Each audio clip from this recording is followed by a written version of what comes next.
José de Lima Ramos Pereira, tenho 60 anos de idade. Em 93, ingressei no 4º concurso para o cargo de procurador do trabalho, onde eu fiz toda a minha carreira, onde eu faço minha carreira. Antes eu tinha exercido várias atividades, mas alguma delas, por exemplo, bancário, né? Trabalhei no Bradesco, muito rápido também. Também tive a oportunidade de vender aqueles corta-sóis, né, nas ruas em Natal. Então era uma forma de também ter dinheiro, né, porque eu sou de família simples. Até fui ao Rio de Janeiro também, onde eu nasci, mas me criei em Natal, então sou realmente natalense de total alma, espírito e corpo e alma mesmo. Mas nasci no Rio de Janeiro, mas voltei aos 18 anos para o Rio para tentar alguma atividade, até mesmo vender baú de Silvio Santos eu vendi, aqueles carnês. Então, minha trajetória foi de muita luta, né? Então, eu descobri que o destaque era estudar, ser um bom estudante, ser um bom aluno, e comecei a me qualificar, né? Então, fazendo curso de inglês, curso de francês, tentando melhorar a minha condição.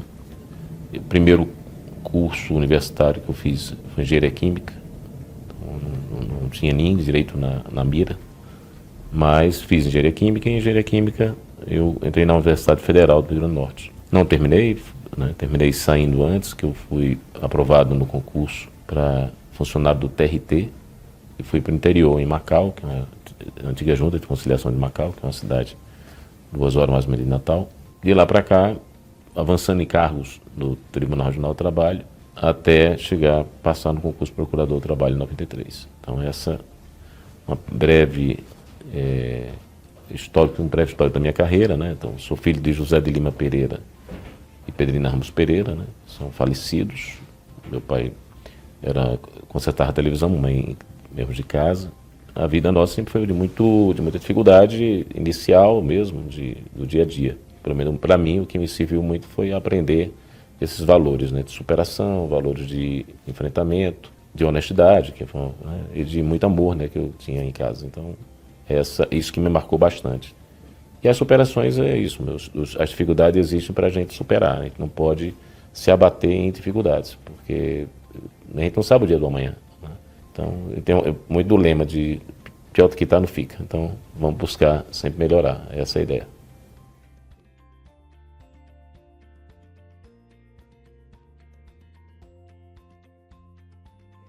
Sim, eu não tinha nenhuma ideia de fazer curso de Direito. E na atividade do Tribunal Regional do Trabalho, né, eu atuei inicialmente no interior, duas varas de trabalho, né, antigamente juntas, em Macau e Goianinha, e depois Natal. Atuei ainda 2 anos no TRE, como requisitado na Justiça Federal, para poder fazer o meu curso, né, de Direito, que eu decidi então fazer Direito em função de estar na Justiça do Trabalho. E a ideia minha, na realidade, era tentar avançar mais ainda em cargos dentro do tribunal e depois fazer outro concurso, juiz do trabalho. Ainda também não precisava ser do área trabalhista, precisava ser juiz de direito. Eu fiz concurso para juiz de direito, estava passando. Quando eu passei para procurador do trabalho, eu estava, coincidentemente, passando para a prova de juiz de direito no estado do Rio Grande do Norte. Mas eu fiz opção mesmo, porque coincidiu as datas, né? A vida chegou e mostrou assim, olha, você escolhe, porque no dia da prova de um era a prova do outro. Então eu tive que optar entre qual prova eu fazia. E apesar de estar recém graduado, eu decidi enfrentar o concurso de procurador do trabalho e fui aprovado.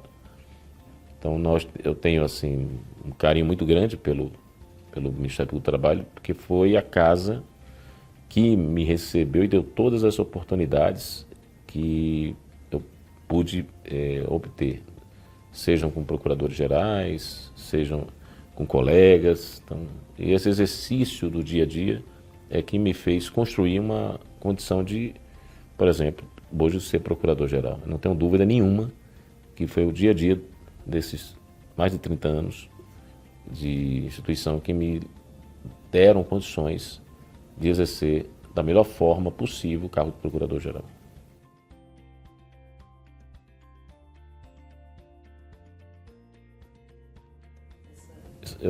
ingressei em 93, em 2001 fui procurador regional do trabalho, promovido por merecimento, em 2018 a subprocurador-geral, e de lá para cá exerci várias funções, né? Várias. Eu diria que em quase todos os órgãos eu já atuei. Fui chefe de 4 regionais, então desde Porto Velho, né? Mato Grosso do Sul, Ceará e Rio Grande do Norte, nessa ordem. E depois, ao ser convidado para a coordenação da CONAFRET, Coordenadoria Nacional de Combate às Fraudes, também exercido por 5 anos, durante 3 gestões, né? Tanto do Otávio Brito Lopes, que me convidou, o Camargo, e depois o Ronaldo, um pedaço do Ronaldo. Então, em 3 gestões eu fiquei como coordenador nacional de combate às fraudes. Né? Então, foram outra função. Depois, já como sub, antes de ser sub, realmente, eu já estava na CCR, na segunda subcâmara.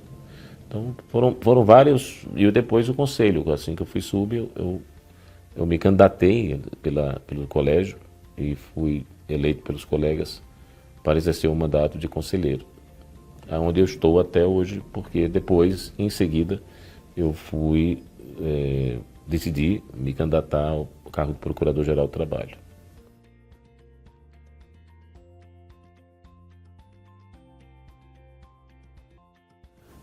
Como Procurador-Geral, eu não tenho como não dizer que o cargo mais importante da instituição não seja um maior desafio e também não seja um maior prazer, não tenha dúvida. Eu me preparei muito para ser Procurador-Geral do Trabalho. Poderia não ter sido, porque não depende da gente, né? Você tem que ser eleito, é uma campanha, a minha campanha foi uma campanha bem acirrada, depois tem a nomeação do Procurador-Geral da República, então, e depois tem os desafios do cargo de Procurador-Geral. É igual você, não existe assim uma aula para ser Procurador-Geral. Existe aula de gestão pública, mas o cargo específico, não, porque são desafios, são decisões, a decisão realmente é solitária, em qualquer caso, no caso da gente é diferente, decisões que cabem a você, sim ou não, pago ou não pago, né? E isso nego ou defiro. Então são decisões muito solitárias. E o cargo de Procurador-Geral, ele me fez trazer para mim o melhor que eu pude ter de mim. Então, nesses últimos 4 anos, eu vivi para o MPT. Eu vi o MPT por muito tempo, mas esses últimos 4 anos houve uma imersão minha para o cargo de Procurador-Geral. Então, o maior desafio, PGT, o maior prazer, PGT, a maior atuação como PGT. Não tem, sem pestanejar.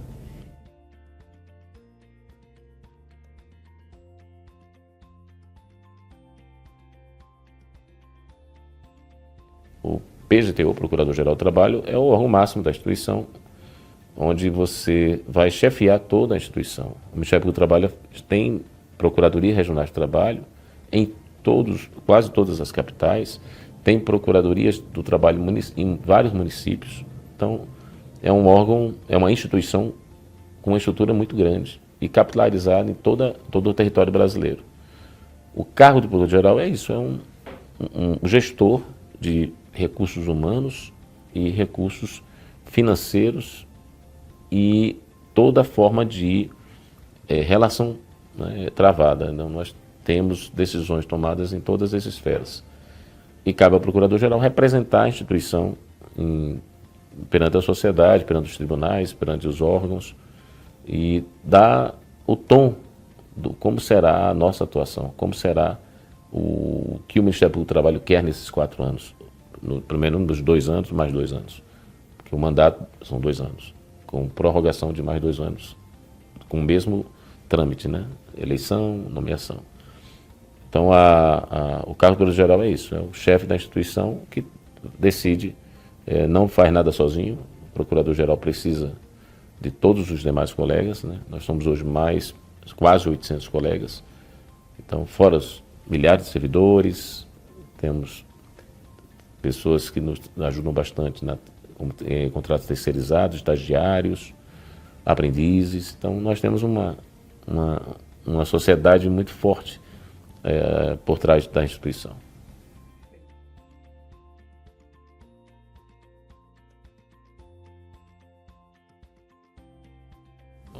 Bom, acredito que o combate ao trabalho escravo, a forma que a gente conseguiu, apesar das dificuldades orçamentárias, de manter as operações quase que semanais de combate ao trabalho escravo. O caso específico da uva foi uma repercussão muito grande, né? Todo o Brasil sensibilizou, 207 trabalhadores no Rio Grande do Sul sendo pegos em situação de degradância. E a gente atuou muito forte lá, perante o local, junto com o ministro do Trabalho, que várias vezes a gente foi lá com ele, formando um grupo de trabalho também na instituição. Essa atuação foi muito forte, a atuação também do assédio eleitoral, não tenha dúvida. Em 2022, porque nós fomos chamados pela sociedade a assumir esse protagonismo que ninguém pediu para assumir, mas que estávamos preparados, não esperávamos, mas estávamos preparados e demos o retorno à sociedade, né?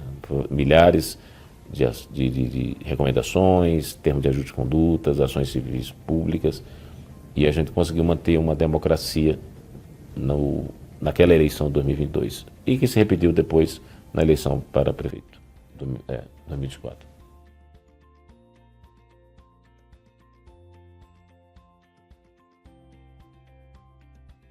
Sim, houve uma polarização muito forte e em função dessa radicalização de ambos os lados, surgiu esse fenômeno do assédio eleitoral, que não é um fenômeno isolado, nem um fenômeno novo.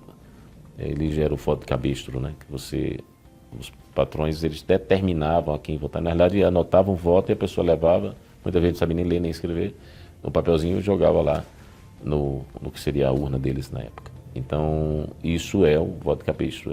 Aí o assédio eleitoral é o quê? Nada mais nada menos que isso. Você quer que a pessoa vote em determinado candidato que não é o da pessoa. E a pessoa tem liberdade de escolher quem vai, né? E nesse caso não havia. Com forma de pressões, forma de benefícios, tentando interferir no voto. E isso é realmente uma atuação que o Ministério do Trabalho soube se pautar sem política partidária, sem ideologia, apenas numa defesa forte do direito daquele trabalhador de ter direito, de assegurar ele o voto secreto e livre. Houve uma atuação muito forte com o Tribunal Superior Eleitoral, houve uma atuação muito forte com a Justiça do Trabalho, e a gente se aproximou demais de outras instituições que a gente não tinha nem esse contato, né? Tínhamos esse contato. O próprio Supremo Tribunal Federal, a gente passou a ter uma articulação muito forte, sempre conversando com o Procurador-Geral da República, que teve essa sensibilidade de abrir esse espaço no Supremo Tribunal Federal. Então, hoje nós temos realmente um contato maior com essas instituições que a gente precisa estar junto, né? Porque muita coisa é decidido também, não só no TST, que é a nossa casa de atuação, mas também no próprio no STF e também no TSE, em função do assédio eleitoral.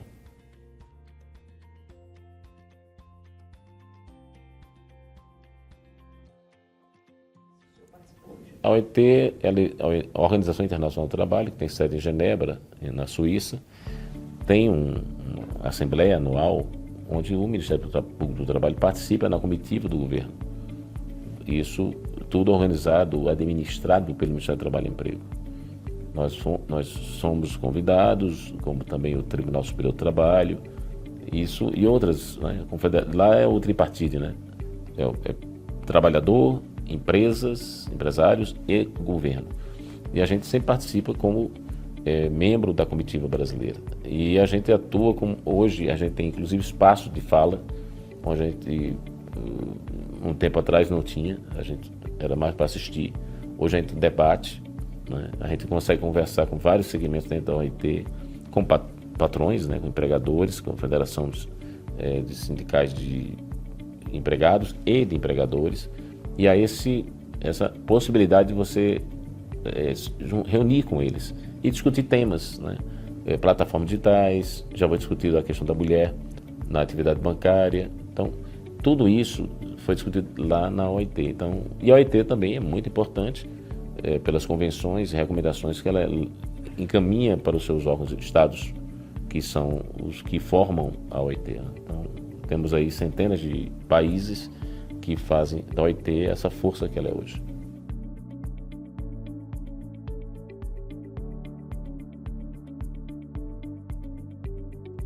O Ministério Público do Trabalho, como o Ministério Público, um ramo, ele fiscaliza o cumprimento da Constituição Federal, fiscaliza o cumprimento da legislação.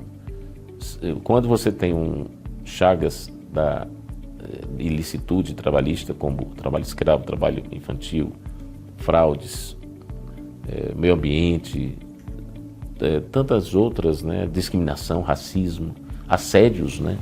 O assédio não é só um tipo, né? São vários. A violência no trabalho, você pode ser assédio sexual, moral, eleitoral agora. Então a gente tem tudo isso tem que ter alguém que vá defender a sociedade, né? Então quem é que faz isso? O Ministério Público do Trabalho. Ele faz como? Chamando, mas porque nós podemos atuar de duas formas, né? A atuação promocional, a atuação de fiscal da lei. Você vai lá dar uma presença nos tribunais, nas varas, para que todo aquele processo trabalhista eles tenham um trâmite totalmente seguro e correto. Isso faz parte do Ministério Público do Trabalho. Também a atividade de investigar uma denúncia dessas irregularidades, sempre no intuito de buscar a coletividade, a proteção da coletividade. Então, esse é o papel do Ministério Público do Trabalho.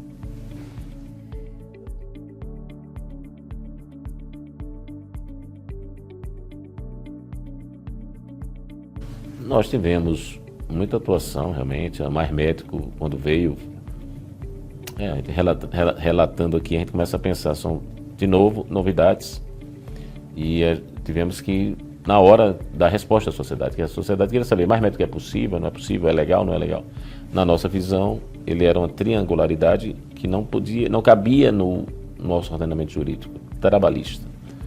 Mas ele veio, a gente atuou de uma forma, inicialmente conhecendo, e depois foi distribuído um promotor natural, mas na visão do Ministério Público do Trabalho, a primeira impressão é que realmente ele tinha, não era uma relação normal. Então ele não poderia, por exemplo, havia denúncia que segurava os passaportes dos estrangeiros para não poder sair do Brasil, então isso não poderia, né? O pagamento não era feito a ele, era feito à família lá no país de origem. Então, tinha algumas situações que não batiam com o direito do trabalho brasileiro. Então, foi isso que a gente expressou. A atuação da FGTS, onde milhões de reais ficavam na Caixa Econômica sem dono, porque ninguém identificava, a gente fez um projeto sobre isso. Alta tensão, terceirização na concessionária de energia elétrica, onde matava muita gente. Geralmente terceirizados. Por quê? Porque eram que tinham menos qualificação, onde tinha mais jornada excessiva, não tinha todo o equipamento à disposição. Então, a gente trabalhou exatamente nesse projeto. Também uma atuação lá em São Paulo, das cooperativas de transporte, né? Então, tinham cooperativas que eram fraudulentas. Na verdade, então, mais de 20 mil trabalhadores envolvidos, inclusive com denúncia de envolvimento de comandos criminosos. Então a gente teve que ir lá para resolver isso. Foi uma atuação muito marcante nossa e conseguimos sim 19 mil trabalhadores assinando a carteira e 16 milhões de dano moral coletivo. Das antigas cooperativas, hoje são todas empresas de ônibus. Então a gente realmente trabalhou, foram situações que marcaram bastante nosso período como Ministério Público do Trabalho.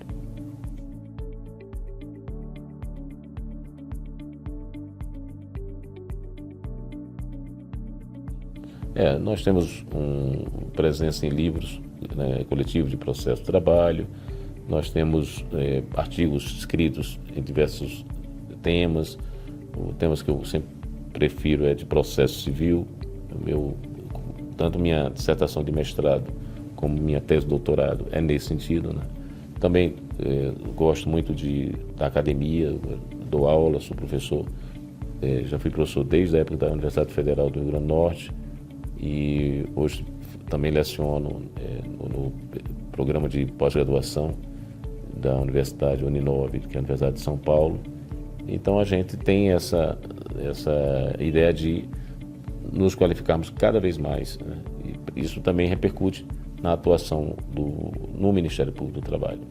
Então, essas facetas do dia a dia da gente, né? Então, a gente não pode ser só uma atividade, é bom ter outras. No meu caso, eu gosto muito de lecionar e escrever, né?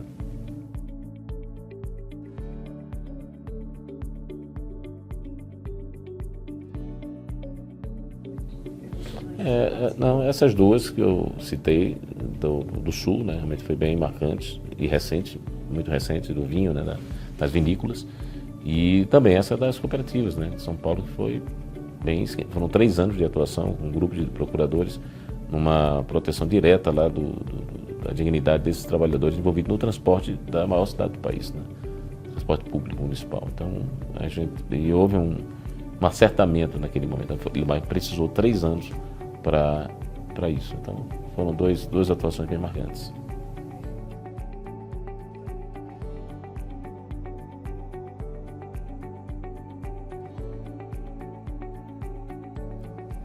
O papel da mulher na sociedade brasileira como um todo, de extrema importância. Nós precisamos romper obstáculos, ultrapassar essas travas que existem, né, e dificuldades, tanto na questão dos 3 turnos de trabalho, como na questão também das oportunidades para que elas se desenvolvam na instituição, no caso o Ministério Público do Trabalho, que não é diferente da sociedade. Só que nós temos uma obrigação maior, né, de que nós defendemos muito nas nossas pautas, investigações, a equidade de gênero. Nós precisamos que isso seja uma realidade na nossa instituição. E nós temos hoje mais servidores que servidores, mais procuradoras do que procuradores, mais procuradoras regionais do que procuradores regionais de trabalho, e está já quase nivelando o número de subprocuradoras gerais em relação ao número de subprocuradores gerais de trabalho, que era maior. Então nós hoje temos sim, podemos dizer que o MPT é uma instituição predominantemente feminina, onde você tem um número maior de mulheres trabalhando. As oportunidades são ofertadas, você tem, no caso de procuradoras, capacidade de se candidatarem aos cargos mais altos da nossa instituição, desde Procurador-Geral do Trabalho, Conselho, Câmara de Coordenação e Revisão, só dando um exemplo de lugares de poder em que a mulher pode se candidatar. E também nas atuações, nas coordenadorias nacionais, nós temos hoje mais coordenadores nacionais que coordenadores, e isso vem representando aquilo que o Ministério Público do Trabalho é, um órgão inclusivo. Então, portanto, há esse importante incremento de políticas que estimulem a prática dessa igualdade de gênero na instituição.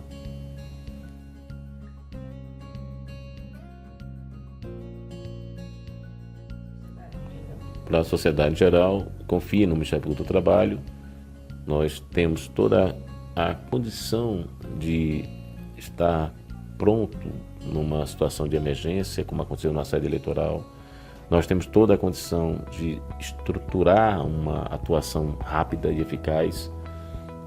Aos servidores se dediquem cada vez mais à instituição, as servidoras do Ministério Público do Trabalho tenham na instituição um local para que vocês possam complementar, sim, o seu dia.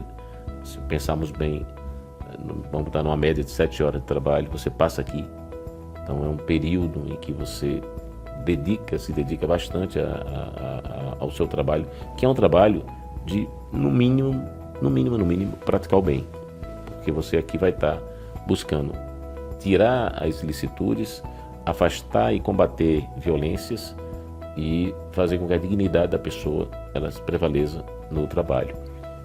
E em relação aos colegas novos que estão entrando ou vão entrar numa instituição que realmente privilegia o trabalho digno, privilegia a condição melhor do trabalho.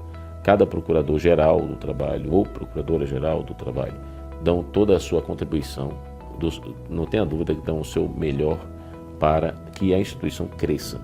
E é um trabalho de tijolos, cada um colocando alguns tijolos até construir o que nós somos hoje. Nós temos hoje uma articulação muito forte na sociedade e então venham sempre com esse intuito de acrescentar, né, essa sua força de trabalho para melhorar a instituição, né, não deixando vaidades ou deixando simpatias, antipatias fora disso. A gente precisa aqui nos reunirmos para melhorar a instituição, melhorar a sociedade, porque melhorando o MPT vai melhorar a sociedade. porque a gente precisa dar essa condição de trabalho. Isso que cabe ao Procurador-Geral do Trabalho. Então, sejam sempre bem-vindos e bem-vindas ao Ministério Público do Trabalho, que é uma instituição totalmente voltada à promoção do trabalho digno e do trabalho em favor da sociedade.